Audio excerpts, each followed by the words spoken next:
என்னை பின்பற்ற விரும்பும் எவரும் தன்னலம் துறந்து தம் சிலுவையை தூக்கிக் கொண்டு என்னை பின்பற்றட்டும் என்கிற இறைவார்த்தையும், மனிதர் உலகம் முழுவதையும் ஆதாயமாக்கிக் கொண்டாலும் தம் வாழ்வையே இழப்பாரெனில் அவருக்கு கிடைக்கும் பயன் என்ன என்கிற இறைவார்த்தையையும் அன்பிற்குரியவர்களே இன்றைய நாளில் நாம் சிந்தித்து தியானிக்க இருக்கிறோம்.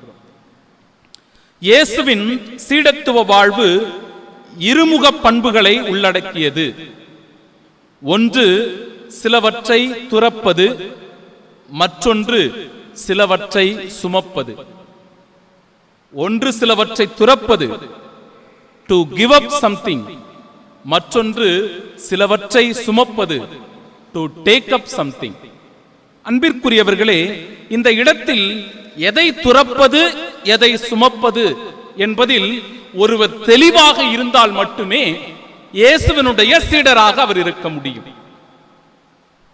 தன்னை துறக்க வேண்டும் என்பதில் தெளிவும், இயேசுவை சுமக்க வேண்டும் அல்லது சிலுவையை நம்முடைய வாழ்வில் தூக்கி சுமக்க வேண்டும் என்பதில் நாம் தெளிவையும் பெற்றிருக்கிறோம் என்றால் நிச்சயமாக நம் ஆண்டவர் இயேசு கிறிஸ்துவின் உண்மையான சீடர்களாக, சீடத்திகளாக நம்மால் வாழ முடியும். ஒன்றை மட்டும் நன்றாக நாம் உணர வேண்டும். இந்த உலகத்தில் உள்ள எதுவும் இறைவனுக்கு மாற்றாக அமைய முடியாது. எதுவுமே மாற்றாக அமைய முடியாது. பொன்னாக இருக்கலாம், பொருளாக இருக்கலாம், சொத்தாக இருக்கலாம், உறவுகளாக இருக்கலாம், எதுவும் இறைவனுக்கு மாற்றாக அமையவே முடியாது. இறைவன் தன் நிலையில் முழுவதுமாக அவர் அருளை உடையவராக இருக்கிறார், ஆசிரை உடையவர்களாக இருக்கிறார், மொத்த நன்மைக்கும் உரியவராய் ஆண்டவர் இருக்கிறார் என்பதை நாம் உணர்ந்து கொள்ள வேண்டும். எனவே இறைவனின்றி இந்த உலகம் கிடையாது. இறைவனின்றி இந்த உலகம் கிடையாது. நமது ஆன்மாவை மீட்டுக் கொள்ளுகிறவர் இறைவன் என்பதில் நாம் உறுதியோடு இருக்க வேண்டும். என் அன்பிற்குரியவர்களே, ஒரு அழகான கதை ஒன்று உண்டு. துறவி ஒருவர் தனக்கு தேவையான பொருட்களை எல்லாம் தூக்கி கொண்டு மலை உச்சியை நோக்கி ஏறிக்கொண்டிருக்கிறார். அவர் அவ்வாறு ஏறும்போது அந்த சிறு பையானது, அவர் எடுத்துக்கொண்டு சென்ற அந்த பொருட்கள் நிரம்பிய அந்த பையானது மேலே ஏற ஏற அவருக்கு கொஞ்சம் கொஞ்சமாக வலிக்க ஆரம்பிக்கிறது, மூச்சு திணற ஆரம்பிக்கிறது. என்னடா இது, ஒரு சிறிய பைதான், ஆனால் இதையே நம்மால் சுமந்து கொண்டு செல்ல முடியவில்லையே என்று வருத்தப்படுகிறார் அந்த துறவி. இருந்தாலும் அப்படியே பொடிநடையாக நடந்து போகிறார்.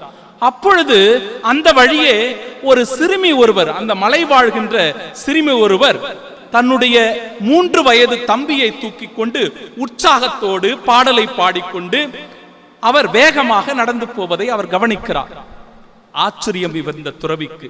ஒரு சிறு பையையே என்னால் சுமந்து கொண்டு மேலே செல்ல முடியவில்லை, எப்படி தன்னுடைய தம்பியை அவர் தூக்கி கொண்டு உற்சாகத்தோடு நடந்து போகிறாரே என்று நினைத்தவர் அந்த சிறுமியை அழைத்து, அம்மா, எப்படி நீ இப்படிப்பட்ட ஒரு பெரிய சுமையை சுமந்து கொண்டு மேலே செல்கிறார்? என்னால் இந்த சிறிய பையையே தூக்கி கொண்டு போக முடியவில்லையே என்று கேட்டபோது அந்த சிறுமி அழகான ஒரு பதிலை கொடுத்தாராம். ஐயா, நீங்கள் சுமந்து செல்வது ஒரு சுமையை, நீங்கள் சுமந்து செல்வது ஒரு சுமையை, ஆனால் நான் தூக்கி கொண்டு போவது என் தம்பியை என்று சொன்னாலாம். அப்பொழுதுதான் அந்த துறவிக்கு புரிந்தது, அன்பு எதையும் சுமக்கும் என்று. அன்பு எதையும் சுமக்கும் என்று அப்பொழுதுதான் அந்த துறவிக்கு உணர்ந்ததாம். என் அன்பிற்குரியவர்களே, ஆண்டவர் இயேசு கிறிஸ்துவனுடைய அன்பை நாம் முழுவதுமாக உணர்ந்திருக்கிறோம் என்றால், புரிந்து வைத்திருக்கிறோம் என்றால், நம்முடைய வாழ்வில் எத்தகைய சுமைகளையும் நம்மால் சுமந்து செல்ல முடியும், தாங்கிக் கொள்ள முடியும். எனவே அப்பேற்பட்ட அந்த அன்பினை உணரக்கூடிய வரத்தை இந்த நாளில் நாம் உருக்கத்தோடு இறைவனிடம் வேண்ட வேண்டும் என்பதுதான் முதல் சிந்தனை. அது ஆண்டவர் இயேசு கிறிஸ்துவின் தூய இருதயத்திலிருந்து பொங்கி வருகின்ற அன்பாக இருக்கிறது. அந்த இறை இரக்கத்திடமிருந்து பொங்கி வருகின்ற அருளாக இருக்கிறது. அவற்றை நாம் உணர்ந்து கொள்ள வேண்டும். இரண்டாவது சிந்தனை, என் அன்பிற்குரியவர்களே, இந்த உலகத்திலே 3 விதமான புரிதல் உள்ளவர்கள் இருக்கிறார்கள். ஒன்று இறை நம்பிக்கை உடையவர்கள், தேயிஸ்ட் என்று சொல்லுவார்கள். இறை நம்பிக்கை அற்றவர்கள், ஏத்தேயிஸ்ட் என்று குறிப்பிடுவார்கள்.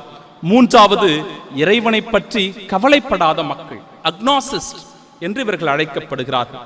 இந்தியாவை பொறுத்தவரையில் அன்பிற்குரியவர்களே, சைவர்கள் இருக்கிறார்கள், வைணவர்கள் இருக்கிறார்கள், பௌத்தர்கள் இருக்கிறார்கள், சமணர்கள் இருக்கிறார்கள், கிறிஸ்தவர்கள் இருக்கிறார்கள், இஸ்லாமியர்கள் இருக்கிறார்கள்.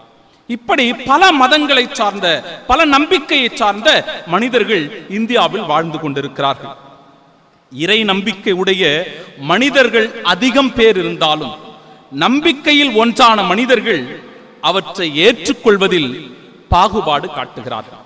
நம்பிக்கை என்னவோ ஒன்றுதான், ஆனால் அவற்றில் ஏற்றுக்கொள்வதில் பல பாகுபாடுகள் இருக்கிறது. நம் சமயங்கள் எல்லாமே இறைவனை அடையக்கூடிய ஒரு வழிமுறை,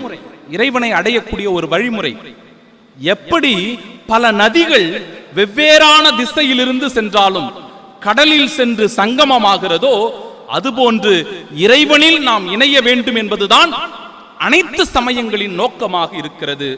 ஆனால் அன்பிற்குரியவர்களே, இன்று சமயத்தில் அரசியல் கலந்திருப்பதுதான் மிகுந்த வேதனையையும் வருத்தத்தையும் நமக்கு கொடுப்பதாக அமைந்திருக்கிறது.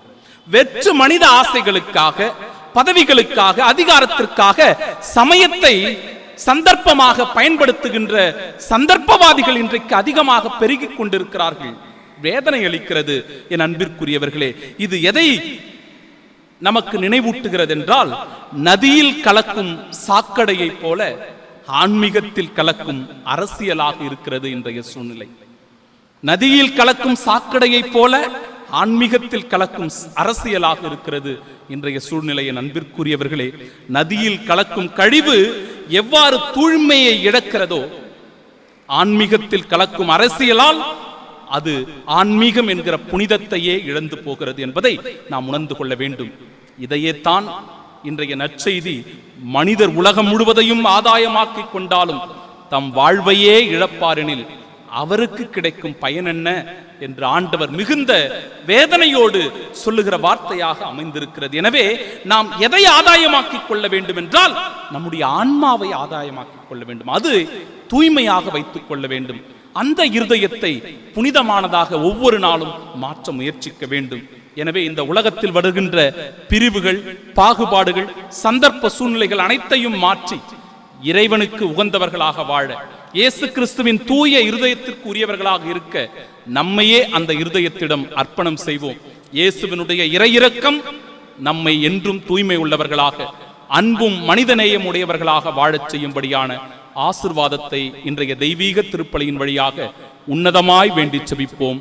தந்தை, மகன், தூய ஆவியார் நம்மை ஆசிர்வதிப்பாராக. ஆமென்.